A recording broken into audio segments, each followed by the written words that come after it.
এখন আমরা শুরু করব যে দৃষ্টিহীন ব্যক্তির পাঠ, তার নাম পালুস্কার। অন্ধত্ব কি শুধু অজ্ঞতা ও বেদনার প্রতিশব্দ? সমাজ কি শুধু এদের ভারী বহন করে এসেছে? প্রতিদানে সমাজ কি এদের কাছে কিছুই পায়নি? যুগে যুগে দৃষ্টিহীন এর উত্তর দেবার চেষ্টা করে এসেছেন।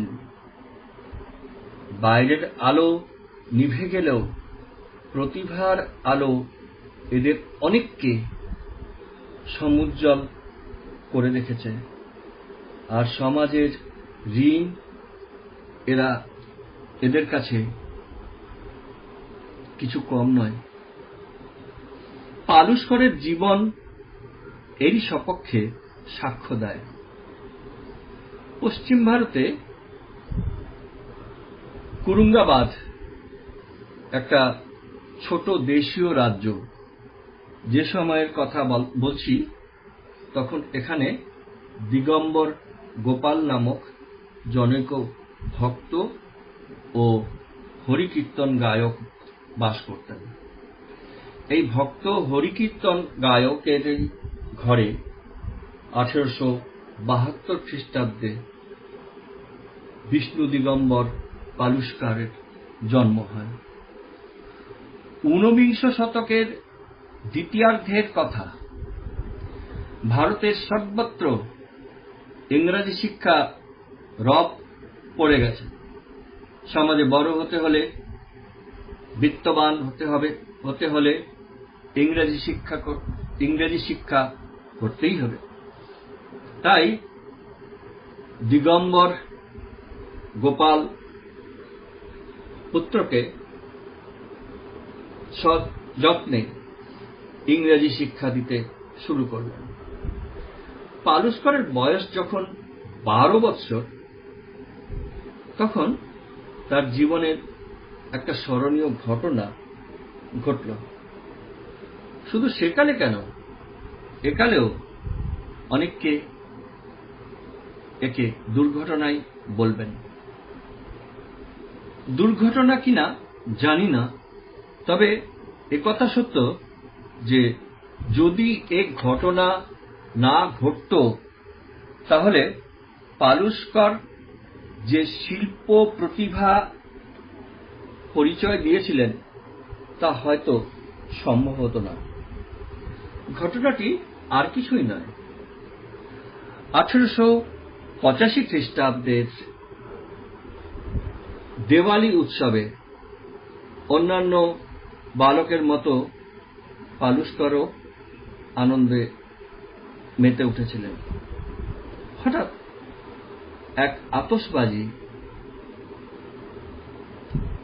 আগুনে তার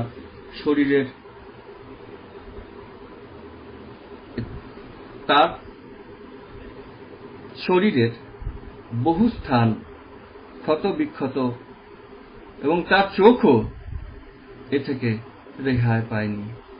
শেষ পর্যন্ত তার দৃষ্টিশক্তি চিরদিনের জন্য গুরুতরভাবে হ্রাস পায়। এই ক্ষীণতম দৃষ্টি দিয়ে পড়াশুনো করা তার পক্ষে আর সম্ভব হয়নি, কিন্তু দৃষ্টিশক্তিহীনতা তার গতিপথকে রুদ্ধ করতে পারেনি। দুর্দমনীয় প্রতিভা অন্য এক নূতন পথে বিকাশ পেল। ভক্ত গায়ক দিগম্বর গোপাল পুত্রের সঙ্গীত শিক্ষার কথা ভাবতে লাগলেন, কিন্তু সেই সময় সঙ্গীত সমাজে খুবই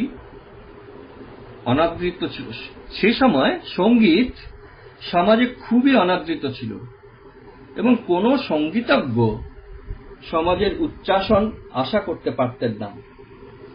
সম্ভবত নিজে সঙ্গীত অনুরাগী ছিলেন এবং পুত্রের সুশিক্ষার অন্য কোনো শ্রেয় পথ ছিল না বলেই পিতা পালুস্কারকে সঙ্গীত শিক্ষার জন্য তৎকালীন প্রখ্যাত সঙ্গীতজ্ঞ মিরাজের বালকৃষ্ণ বুয়ার নিকট দিয়ে গেলেন।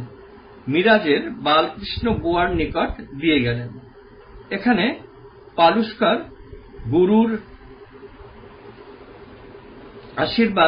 আশীর্বাদে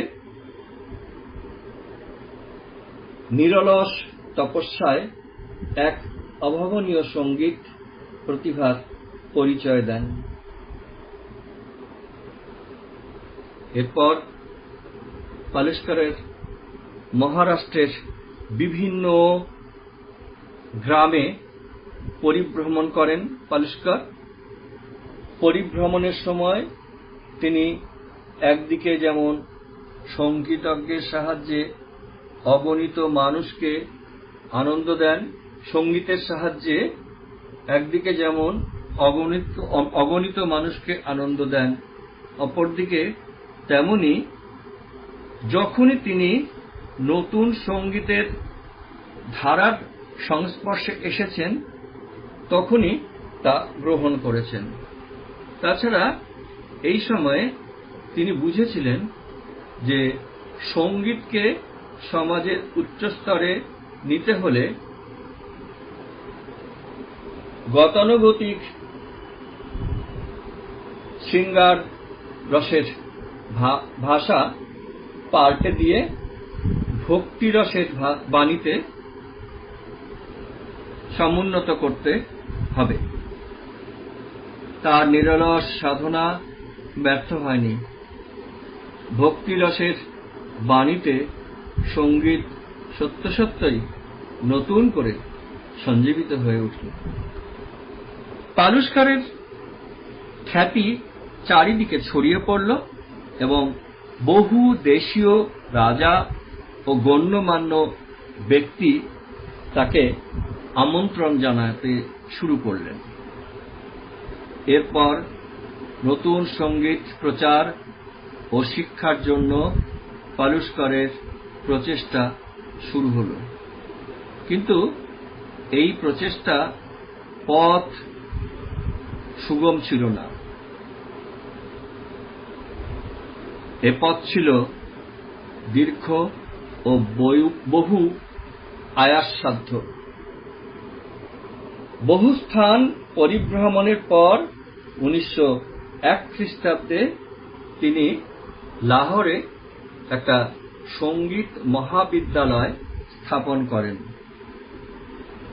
নিজে দৈন্য ও কৃচ্ছতার ভিতর বাস করে এবং নিজের যা কিছু অর্থ সম্পদ এর জন্য ব্যয় করেও তিনি প্রতিষ্ঠানটির অর্থাভাব ঘোচাতে পারেননি। কিন্তু ব্যর্থতার ঘাত প্রতিঘাতে তিনি ভেঙেও পড়েননি। 1904 খ্রিস্টাব্দে গান্ধর্ব মহাবিদ্যালয় নামক আরেকটি সঙ্গীত প্রতিষ্ঠান স্থাপন করেন। এর খ্যাতি বহু বিস্তৃত হলেও অর্থাভাব কিছুমাত্র কম ছিল না। এরপর মোটামুটি ব্র্যাকেটে লেখা আছে সম্ভবত 1908 খ্রিস্টাব্দে তিনি বম্বেতে উপরিউক্ত মহাবিদ্যালয়ের একটি শাখা প্রতিষ্ঠা করেন। এই প্রতিষ্ঠানটি কিন্তু কেন্দ্র অপেক্ষা অধিকতর খ্যাতি সম্পন্ন ছিল। কিন্তু এখানেও দারিদ্র্যের ঘাত প্রতিঘাতে তিনি বিব্রত হয়ে পড়তেন। এমনকি একবার ঋণের দায়ে শেষ পর্যন্ত বিদ্যালয় ভবনটি ত্যাগ করতে হয়। তারপর তিনি একটি ছোট বাড়িতে প্রতিষ্ঠানটি স্থানান্তরিত করেন। জীবনের শেষ প্রান্তে তিনি নাসিক শহরে সন্ন্যাসীর মতো জীবনযাপন করতে থাকেন। কয়েকজন শিষ্যের সহায়তায় তিনি এখানে রাম নাম আধার আশ্রম নামক একটা প্রতিষ্ঠান গড়ে তুললেন। এখানে সেদিন ভক্তি সঙ্গীতের যে স্রোত বয়ে গিয়েছিল, আজও তা স্থানীয় অধিবাসীদের সুখ স্মৃতি হয়ে রয়েছে। তিনি ভারতের বহু স্থানে ভ্রমণ করেন। 1927 খ্রিস্টাব্দে তিনি কলিকাতাতেও এসেছিলেন।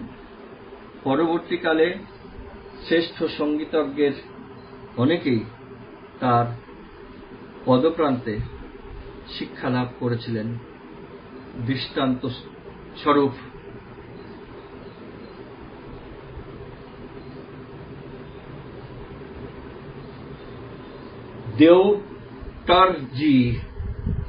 দেওটরজি দয়েকার ও ট র বর্গীয় দীর্ঘই। দৃষ্টান্ত স্বরূপ দেওটরজি পণ্ডিত বিনায়ক রাও পট্টবর্ধন,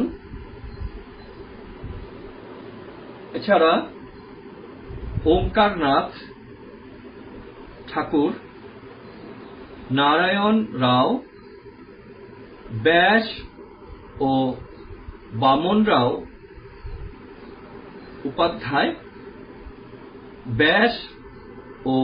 বামনরাও উপাধ্যায়, ইত্যাদির নাম করা যেতে পারে। 1931 খ্রিস্টাব্দে তিনি এই পৃথিবী থেকে বিদায় নেন, কিন্তু পালুস্কার মরেননি। সঙ্গীতজ্ঞের ঝংকারে তিনি এখনো বেঁচে আছেন। সঙ্গীতের যে নবধারা তার সুকণ্ঠ থেকে নিঃসৃত হয়েছিল, তা আজও সঞ্জীবিত করে রেখেছে এদেশের সঙ্গীত শিল্পীকে। 12 বৎসর বয়সের সময় ঘটনা যদি না ঘটত, পালুস্কার হয়তো বড়জোর একজন ম্যাজিস্ট্রেট হতে পারতেন, কিন্তু এদের সঙ্গীত বিজ্ঞান হারাতো। কিন্তু এদেশের সঙ্গীত বিজ্ঞান একজন স্রষ্টাকে।